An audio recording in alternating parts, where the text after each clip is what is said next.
हाँ जी, this is part 6 of cash flow statement और आज हम लोग पढ़ने वाले हैं cash flow from financing activities. Already आपको मैंने समझा रखा है कि फाइनेंसिंग एक्टिविटीज़ में कौन-कौन सी एक्टिविटी इंक्लूड होती है, बट फिर से हम लोग एक बार रिवाइज़ कर लेते हैं।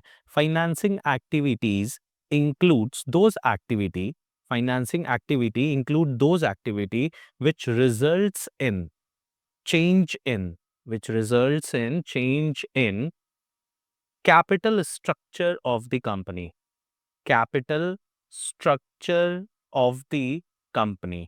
मतलब आपको पता है कि कंपनी में जो कैपिटल स्ट्रक्चर होता है वो दो कंपोनेंट्स पे डिपेंडेंट होता है। एक होता है हमारा शेयर्स और दूसरा होती है हमारी borrowings that is debentures and bank loan. तो इन दोनों ही एक्टिविटी के मतलब किसी भी एक्टिविटी की वजह से इन दोनों में अगर चेंजेस आते हैं तो उन्हें हम इस एक्टिविटी में कंसिडर करते हैं। फिर दूसरी बात जो हमने यहाँ पे आज सीखनी है that is format particulars rupees. सबसे पहले हमारा आएगा proceeds from issue of shares equity preference both including premium.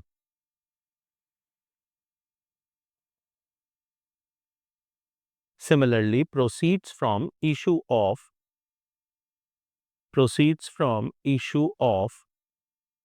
debentures considering discount as well as premium। Debentures के केस में बेटा दोनों ही बातें आती है ना, तो दोनों को ही कंसिडर कर लेंगे, ठीक है। फिर loan taken short term as well as long term. Short term includes bank overdraft and cash credit, and long term includes bank loan etc. फिर जब आप लोन लोगे तो पेमेंट भी तो करोगे। Payment of loans short term as well as long term both, तो इससे हमारे पैसे जाएंगे। रीपेमेंट ऑफ, जिसे हम लोग रिडम्पशन भी बोलते हैं, ऑफ डिबेंचर्स या फिर प्रेफरेंस शेयर्स, इनको पैसे देने पड़ेंगे।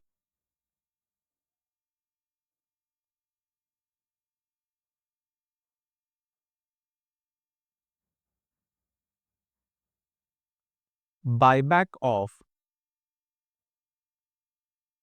Issue of shares, underwriter commission paid, underwriting commission paid. अब इंटरेस्ट पेमेंट करना होता है, interest paid on bank loan, मतलब आप ऐसा लिख सकते हो on loans short term as well as long term, यहां पे माइनस होएगा। डिविडेंड पेड वो माइनस होगा, और इंटरेस्ट ऑन डिबेंचर्स, सर ये सारे माइनस होंगे। तो यहां पे जो बैलेंस आना है हमारा वही होगा नेट कैश फ्लो फ्रॉम और यूज्ड इन फाइनेंसिंग एक्टिविटीज। तो आई होप आपको पॉइंट समझ में आ गया। इशू ऑफ शेयर से जो पैसे आने हैं, डिबेंचर से जो पैसे आने हैं, लोन लेके पैसे आने हैं वो प्लस होंगे। लोन्स वापस करने हैं, डिबेंचर वापस करने हैं, अपने शेयर्स बायबैक कर लेने हैं, कमीशन पे करना है, लोन पे इंटरेस्ट पे करना है, डिविडेंड पे करना है, शेयर्स के ऊपर डिबेंचर्स के ऊपर इंटरेस्ट पे करना है। ये सब माइनस करने के बाद हमारे पास जो बचेगा that is cash flow from financing activity. अब कुछ पॉइंट्स हैं जिन्हें आपको मैं समझा रहा हूँ, वो पॉइंट्स को कंसीडर करने के बाद ही आप सवाल अच्छे से बना सकते हैं। तो मैं पॉइंट्स दिखा रहा हूँ आपको, वो टेबल आपको याद करना होगा। अब कुछ इंपॉर्टेंट पॉइंट्स हैं जो फाइनेंसिंग एक्टिविटी के क्वेश्चन करने से पहले आपको पता होने चाहिए। जैसे कि security premium received. Security premium shares के साथ भी रिसीव हो सकता है, डिबेंचर्स के साथ भी रिसीव हो सकता है। तो इसका ट्रीटमेंट क्या करेंगे? आपको जब भी क्वेश्चन में दिखे तो आप इसे ऐड कर देना। Added to proceeds from issue of shares. Proceeds from issue of shares या डिबेंचर्स, जो भी सर्टेन केसेस होंगे उसमें आप ऐसा करेंगे। दूसरा, जब आपने शेयर्स इशू किया तो आपने अंडरराइटर्स को कमीशन दिया होगा, डिबेंचर्स पे भी साथ में। तो आप इसे क्या करोगे? Deduct from proceeds from issue of shares या debentures. Third, premium on redemption of debentures या प्रेफरेंस शेयर्स। बहुत सारे केसेस में ऐसा होता है कि आप जो रिडम्पशन करते हो उस पे प्रीमियम पहले से अनाउंस करते हो, तो इसे आप ऐड कर दोगे। Added to redemption of debenture या preference share as the case में भी। जब आप रिडम्पशन का अमाउंट कैलकुलेट करके लिखोगे ना, तो उसमें ये अमाउंट ऐड कर देना। Last is discount on issue of debentures, तो इसे आप डिडक्ट करोगे। Deduct from proceeds from issue of debentures. Proceeds from issue of debentures. तो आई होप आपको ये पॉइंट समझ में आ गए। क्वेश्चन में सिक्योरिटी प्रीमियम रिसीव होगा तो इसे आप क्या करोगे? आप ऐड कर दोगे proceeds from issue of shares या डिबेंचर्स पे। अंडरराइटर कमीशन पे किया होगा तो इसे डिडक्ट कर दोगे from proceeds from issue of shares और डिबेंचर्स। अगर प्रीमियम अनाउंस किया होगा आपने रिडम्पशन ऑफ डिबेंचर या प्रेफरेंस शेयर्स पे, तो इसे आप ऐड कर दोगे रिडम्पशन का अमाउंट कैलकुलेट करते समय। और अगर discount on issue of debentures दिया होगा तो इसे आप डिडक्ट कर दोगे from proceeds from issue of debentures से। अब सर जो नेक्स्ट पॉइंट हमने पढ़ना है that is on dividend. Dividend बहुत इंपॉर्टेंट टॉपिक है फाइनेंसिंग एक्टिविटी के पॉइंट ऑफ व्यू से भी, और ऑपरेटिंग में जो net profit before tax calculate करते थे वहां पे भी। डिविडेंड प्रेफरेंस और इक्विटी शेयर दोनों के लिए दिया हो सकता है। अब प्रेफरेंस शेयर का पॉइंट बहुत इंपॉर्टेंट है जो समझ लो। कहता है it is paid before payment to equity share holder. ये आपको कई बार पढ़ाया गया होगा कि प्रेफरेंस शेयर्स का नाम ही प्रेफरेंस है और इक्विटी वालों से पहले इनको पे किया जाता है। तो डिविडेंड हमेशा इक्विटी से पहले प्रेफरेंस वालों को दिया जाएगा। तो आपको यहाँ पे तंग क्या करने वाला है क्वेश्चन? क्वेश्चन क्या करेगा, कभी कभी आपको प्रेफरेंस शेयर्स के डिविडेंड पेमेंट के ऊपर क्वेश्चन साइलेंट होगा, पर क्वेश्चन में ये लिखा होगा कि डिविडेंड इक्विटी वालों का दिया जा रहा है। तो ऐसे केस में आपको समझ में खुद ब खुद आ जाना चाहिए कि प्रेफरेंस वालों का तो डिविडेंड इक्विटी से पहले दिया जाता है। अगर क्वेश्चन इक्विटी का डिविडेंड अलाउ कर रहा है तो ऑब्वियस सी बात है प्रेफरेंस का तो दिया ही गया होगा। तो आप अपने से खुद से प्रेफरेंस शेयर का डिविडेंड कैलकुलेट करके उसका ट्रीटमेंट कर देना, मतलब उसे माइनस कर देना। That's it. दूसरा पॉइंट आता है इक्विटी शेयर को लेके। इक्विटी शेयर्स को लेके दो तरीके के डिविडेंड के बारे में कहानी चलती है। पहला होता है इंटरिम डिविडेंड, जो कि करंट ईयर में ही अनाउंस होता है और करंट ईयर में ही पे कर दिया जाता है। तो यहाँ पे आप करंट ईयर के ही इंटरिम डिविडेंड को जाके ऐड करेंगे, इसलिए मैंने यहाँ लिख दिया है dividend paid in current year. But propose dividend के ऊपर जो स्टोरी है वो प्रीवियस ईयर की चल रही है। डायरेक्टर्स ने डिक्लेयर किया कि वो डिविडेंड देना चाहते हैं, तो this declaration is only a proposal. बार बार जहां जहां मैंने प्रपोज डिविडेंड की बात की है वहां पे प्रीवियस ईयर की बात की है। तो अब बात करते हैं कि सर ये प्रीवियस ईयर क्यों बार बार क्यों बोल रहे हो? देखो, प्रपोज डिविडेंड चाहे इक्विटी का हो, प्रपोज डिविडेंड चाहे प्रेफरेंस का हो, जैसे ही साल खत्म होता है, मेरा अकाउंटिंग ईयर खत्म होता है, अकाउंट्स क्लोज होते हैं, तो पहले जो अकाउंट्स डिपार्टमेंट है वो अकाउंट्स क्लोज करने के बाद सारे एनुअल रिकॉर्ड्स को लेके बोर्ड ऑफ डायरेक्टर्स के पास जाता है। फिर बोर्ड ऑफ डायरेक्टर्स मीटिंग करते हैं जिसको बोर्ड मीटिंग बोलते हैं, और बोर्ड मीटिंग में डिक्लेयर किया जाता है एनुअल रिपोर्ट्स देखने के बाद कि डिविडेंड देना चाहिए, चाहे प्रेफरेंस हो चाहे वो इक्विटी का हो। फिर उसके बाद जनरली कुछ महीनों बाद, जो कि फिर नेक्स्ट ईयर पहुंच गए ना, हम लोग नेक्स्ट फाइनेंशियल ईयर में चले गए। अगर 31 मार्च के एनुअल रिपोर्ट के ऊपर बोर्ड मीटिंग हुई अप्रैल के पहले महीने, मतलब अप्रैल के पहले वीक या सेकेंड वीक में, डिक्लेयर्ड जो डिविडेंड था वो पे किया जा रहा है। तो करंट ईयर का डिविडेंड तो फिर से डिक्लेयर होगा, फिर नेक्स्ट फाइनेंशियल ईयर में एजीएम होगा। That is why accounting standard 4 के अकॉर्डिंग अगर कोई भी इवेंट बैलेंस शीट डेट के बाद ऑकर होगा, अराइज होगा, तो जो प्रपोज डिविडेंड के ऊपर बात कही गई है करेंट ईयर में, कि ये प्रपोज डिविडेंड करेंट ईयर में सिर्फ डिक्लेयर होता है, पर अप्रूवल इसको नेक्स्ट फाइनेंशियल ईयर में मिलता है। तो ये इवेंट बैलेंस शीट डेट से बाहर चला गया, इसे नोट्स टू अकाउंट में लिखोगे एज कंटिंजेंट लाइबिलिटी। तो आई होप मैंने आपको प्रपोज डिविडेंड की स्टोरी भी क्लियर कर दी कि क्यों ये प्रीवियस ईयर का ही हमेशा पे किया जाता है, not current year. Current year contingent liability है क्योंकि अभी ये सिर्फ डिक्लेयर हुआ है, अप्रूवल जब तक नहीं मिलेगा तो पेमेंट नहीं होगा। अब एक लास्ट टॉपिक जो इसका बचता है, फिर हम लोग क्वेश्चंस कर सकते हैं, वो है बोनस शेयर। अब क्वेश्चन आपको नेक्स्ट जो तंग करने वाला है वो बोनस शेयर को लेके तंग करने वाला है। Bonus share basically existing share holder को इशू किया जाता है बिना उनसे एक भी रुपए चार्ज किए हुए, that is it is free.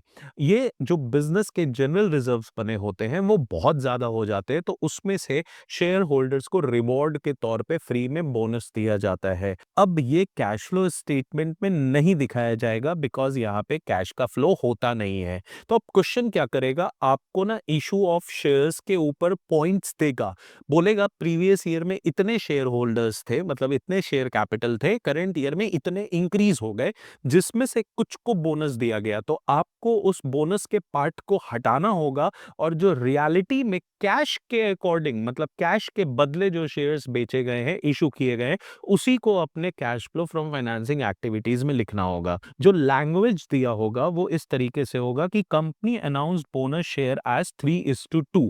तो इसका मतलब होता है कि for every three old shares company जो शेयर होल्डर्स को फ्री में शेयर दे रही है वो दो है। तो जो न्यूमरेटर होता है 3:2 में, जो पहले लिखा होता है, इट रिप्रेजेंट ओल्ड शेयर्स, और जो बाद में लिखा होता है it representing new free shares जो कंपनी उनको दे रही है। अब इतना थ्योरी पढ़ने के बाद हम लोग आराम से कुछ क्वेश्चंस प्रैक्टिस कर सकते हैं। फाइनेंसिंग एक्टिविटी मेरा आज ही खत्म हो जाएगा, चलिए सीधा क्वेश्चंस पे जंप किया जाए। देखिए इस क्वेश्चन में प्रीवियस ईयर ये गिवन है और दिस इज करंट ईयर। देखिए प्रीवियस ईयर के कंपैरिजन में इक्विटी 2 लाख रुपए से इंक्रीज हो रहा है, प्रेफरेंस 2 लाख रुपए से घट रहे हैं, डिबेंचर्स 1 लाख रुपए से इंक्रीज हो रहा है। इक्विटी शेयर के बारे में कहता है कि ये प्रीमियम पे इशू किए गए थे, मैंने अभी आपको समझाया कि ये जो प्रीमियम है वो ऐड हो जाएगा। प्रेफरेंस शेयर्स जो रिडीम होंगे प्रीमियम ऑफ 5% पे होंगे, ये रिडम्पशन में ऐड होगा। 14% डिवेंचर्स इशू हुए थे एट अ डिस्काउंट ऑफ 1%, ये माइनस हो जाएगा इशू पे। Dividend paid on old preference shares 24,000 rupees, ठीक है sir. Interest paid on debentures 14,000, ठीक है। Underwriting commission on equity share आप इसको 10,000 अलग से भी दिखा सकते हैं, इशू ऑफ शेयर्स में माइनस करके भी दिखा सकते हैं। Propose dividend on equity share for the year ended 31 मार्च 2021 1,20,000, ये करंट ईयर है सर। और करंट ईयर का डिविडेंड जो है, अभी मैंने आपको समझाया कि ये सिर्फ डिक्लेयर हुआ है, जब तक शेयर होल्डर इसको अप्रूव नहीं कर देंगे 2023-24 के फाइनेंशियल ईयर में, तब तक ये पे नहीं होगा। तो ये करंट ईयर का कंटिंजेंट लाइबिलिटी बन के नोट्स टू अकाउंट में दिखेगा, ये यहाँ नहीं आएगा, तो इसे आप हटा दीजिए। जो प्रीवियस ईयर का 90,000 का डिविडेंड है वो यहाँ पे माइनस होगा। तो चलिए पहले फॉर्मेट बनाते हैं, फिर इस क्वेश्चन को कंप्लीट किया जाए। यहाँ पे आप लिखो cash flow from financing activity, cash flow from financing activities, particular rupees. सबसे पहले proceeds from issue of equity share, proceeds from issue of equity shares. देखिए मैंने आपको बताया था ना, 2 लाख रुपए का इक्विटी शेयर हमने इस साल इशू किया, और 15% के प्रीमियम पे इशू किया, तो मतलब 30,000 रुपए, 2 लाख का 15%, 30,000 रुपए मेरे को सिक्योरिटी प्रीमियम रिसीव हुए, मैं यहीं पे ऐड कर दे रहा हूँ। और मैंने कितने का अंडरराइटिंग कमीशन पे किया, 10,000 रुपए का, इधर ही माइनस कर देता हूँ।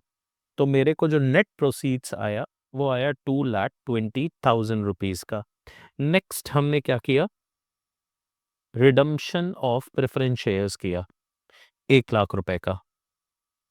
नहीं सर, 1 लाख नहीं था, एक सेकंड मैं चेक कर लेता हूँ, डिबेंचर्स 1 लाख के थे, प्रेफरेंस शेयर्स रिडम्पशन 2 लाख का था। चलिए हमें 2 लाख वापस करने हैं, प्लस हमने प्रीमियम का तो आधा किया था और प्रीमियम था 5%, तो 2 लाख का 5% हो गया 10,000 रुपए। तो 10,000 का प्रीमियम हम लोग यहीं पे ऐड कर देंगे। तो यहाँ पे जो हमारा पेमेंट होगा it is 2,10,000 rupees.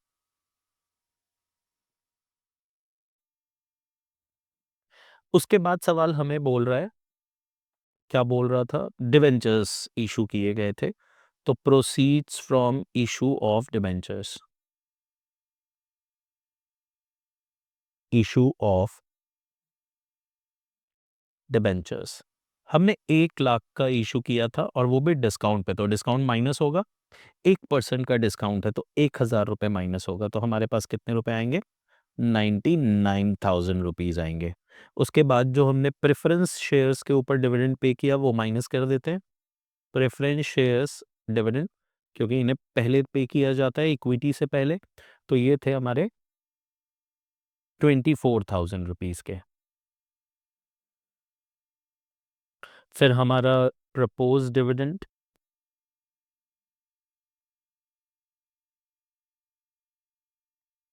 Equity share पे प्रीवियस ईयर का 90,000 रुपीज का। और एक बच गया इंटरेस्ट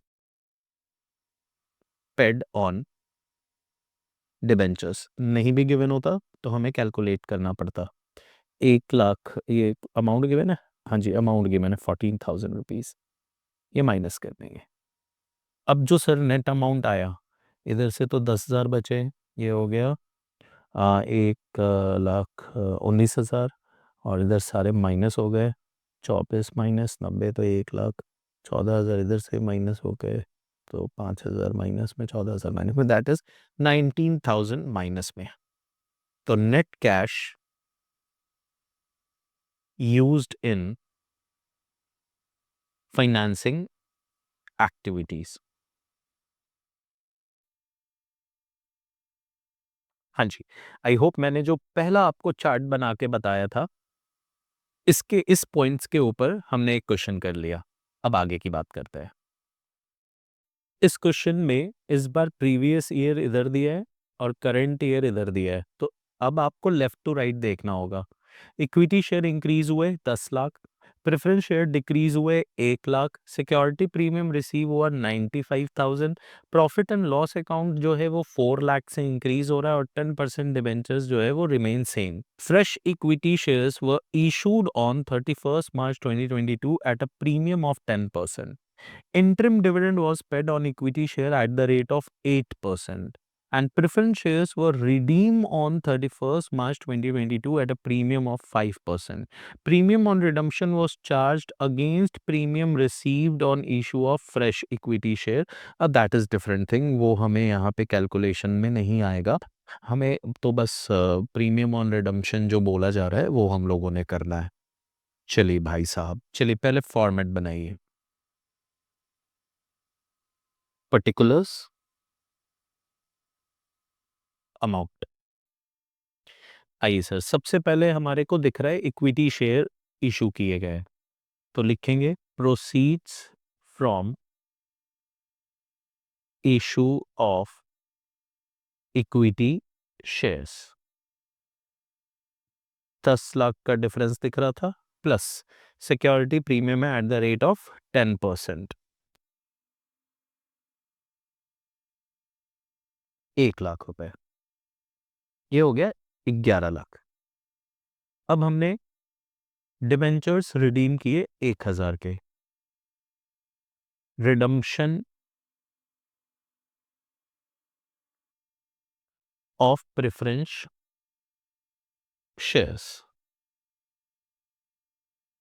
1 लाख का, पर इसके अगेंस्ट में हमने 5% की सिक्योरिटी मतलब प्रीमियम पे इसे अनाउंस किया था, तो 5,000 रुपीज ऐड हो जाएंगे, 1,05,000 रुपए यहाँ से माइनस हो जाएंगे। अब क्वेश्चन ने मेरे को बोला इंटरिम डिविडेंड पे किया गया इक्विटी शेयर्स पे। अब पॉइंट इज सिंपल कि जब क्वेश्चन मेरे को ये कह रहा है कि इंटरिम डिविडेंड इक्विटी शेयर पे किए जा रहे हैं 8% पे, और हमें पता है कि डिविडेंड अगर इक्विटी पे दिए जा रहे हैं तो उससे पहले प्रेफरेंस पे डिविडेंड देना बनता है। तो यहाँ पे हमारा ये वाला पॉइंट आ गया जो हमने यहाँ पे आपको सिखाया था, this one, कि if question is silent on preference share dividend but payment of dividend to equity share is there in question, तो आप dividend preference share का भी कैलकुलेट करेंगे, तो आपका dividend preference share का भी यहाँ पे पे होगा। तो आप यहाँ पे लिखोगे dividend paid on preference shares. पर थोड़ी समस्या है सर कि प्रेफरेंस शेयर्स तो रिडीम किए गए हैं 1 लाख रुपए के यहाँ पे। अब ये कब रिडीम किए गए हैं, क्या इसका डेट गिवन है? हाँ सर, 31 मार्च 2022 को रिडीम किए गए हैं, मतलब ईयर एंड पे, मतलब पूरे साल 2 लाख रुपए को यूज किया गया है। तो आप 2 लाख के ऊपर जो इनका परसेंटेज था 10% का, उसके अगेंस्ट में आप डिविडेंड दोगे 20,000 रुपीज। अब आप इंटरिम डिविडेंड पे करो,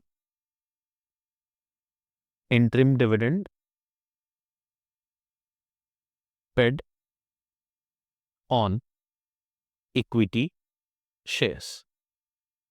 अब इसमें भी एक प्रॉब्लम है सर, यहाँ पे गिवन है डेट कि जो फ्रेश इशू हुए हैं वो ईयर एंड पे हुए हैं, तो पूरे साल जो पैसे हमारे पास रहे वो 20 लाख ही रुपए रहे, तो 20 लाख का 8%, 1,60,000 यहाँ से माइनस होगा, और लास्ट में हमारा इंटरेस्ट ऑन डिबेंचर्स। पर सर क्वेश्चन में तो कहीं पे इंटरेस्ट ऑन डिबेंचर्स दिया नहीं है, तो क्या पे तो करना होगा? मैंने आपको लास्ट वाले क्वेश्चन में बताया 10 लाख का डिबेंचर है, 10% का रेट है, और ये कंपलसरी है पे करना, चार्जेबल आइटम है, बोले चाहे नहीं बोले इंटरेस्ट तो पे करना ही पड़ेगा, 1 लाख रुपए। चलिए सर, अब देखते हैं नेट पैसे बचे कि नहीं बचे। बिल्कुल बचे हैं सर, 7,15,000 रुपीज बचे हैं। ये हो गया net cash flow from financing activities. तो सर जो पॉइंट्स मैंने आपको समझाया उस पे मैंने 2 क्वेश्चन करा दिए। अब एक लास्ट पॉइंट है हमारा बोनस शेयर का, वो भी कर लेते हैं। सर इस बार फिर से राइट टू लेफ्ट दिया है, प्रीवियस ईयर है राइट पे और लेफ्ट पे है हमारा 2023, दैट इज करंट ईयर। तो अब देखिए इक्विटी शेयर इंक्रीज हो रहा है, डिबेंचर्स डिक्रीज हो रहे हैं, डिबेंचर्स दूसरे, अच्छा 2 डिबेंचर्स हैं, एक 12% वाले हैं, एक 10% वाले हैं। एक को आप रीपेमेंट कर रहे हो, दूसरे का इशू कर रहे हो। बैंक ओवरड्राफ्ट डिक्रीज हो रहा है। During the year 2023 x limited issued bonus share in the ratio of 2:1, और मैंने आपको समझाया था 2 पहले गिवन है तो मतलब 2 ओल्ड हो गया, और 1 बाद में गिवन है तो 1 हो गया न्यू, तो हर 2 के बदले एक नया शेयर दिया गया है। बाय कैपिटलाइजिंग रिजर्व्स को ही यूज करके बोनस शेयर्स दिए जाते हैं। ये जो 12% वाले डिबेंचर्स हैं, ये कब रिडीम हुए हैं? तो 1 जुलाई 2022 को। तो आपको यहाँ पे अप्रैल मई जून 3 महीने का ब्याज देना पड़ेगा। And new 10% debenture issued on the same date at a discount of 5%, तो यहाँ 9 मंथ्स का ब्याज आपको लगेगा। Propose dividend on equity share capital for previous year ended 31 March 22 was 8%। तो प्रपोज डिविडेंड दिया है 8% का इक्विटी पे, और interest paid on bank overdraft is 10,000। तो इंटरेस्ट ऑन 12% एंड 10% डिबेंचर्स आपको कैलकुलेट करना पड़ेगा खुद से। पहले फॉर्मेट बनाते हैं फिर क्वेश्चन करते हैं। यहाँ लिखो पर्टिकुलर, यहाँ लिखो अमाउंट। सबसे पहले आप मेरे को बताओ बोनस शेयर कितना आ रहा है। बोनस शेयर, तो सर बोनस शेयर इज 2:1, और हमारे पास ओल्ड शेयर्स जो थे वो कितने के थे? 20 लाख के थे। तो हमारा बोनस शेयर्स कितना हो गया?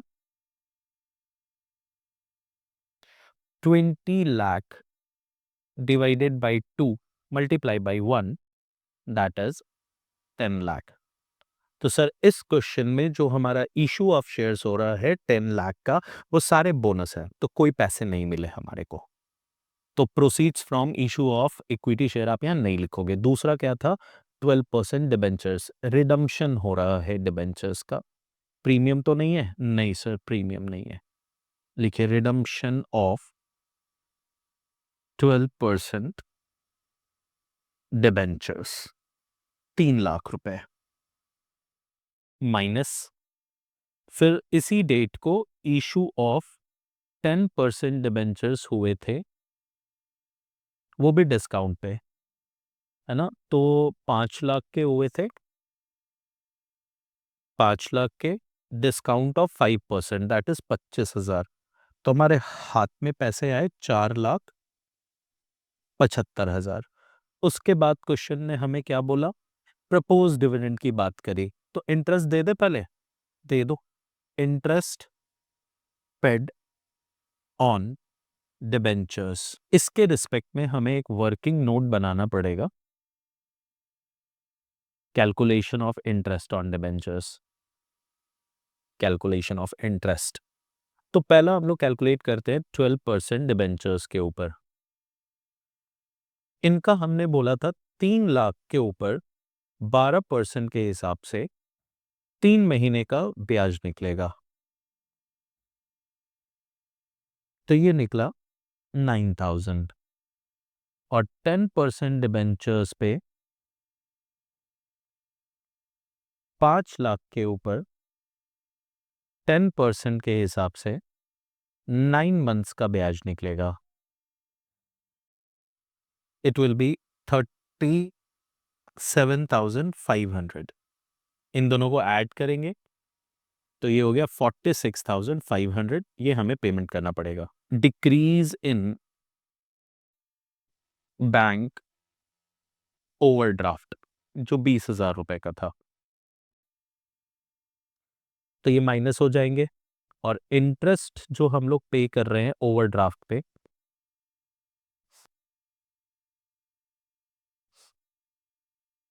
10,000 का, वो भी यहां से माइनस कर देंगे। अब लास्ट में हमें प्रपोज डिविडेंड के बारे में बोला गया था, प्रपोज डिविडेंड वो भी प्रीवियस ईयर का। तो प्रीवियस ईयर पे हमारे पास 20 लाख के शेयर्स थे, 8% के हिसाब से 1,60,000 हम लोग इन्हें पे कर देंगे। अब हमें इसे कैलकुलेट करना होगा।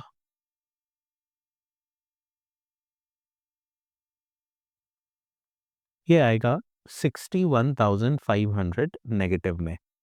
They were net cash used in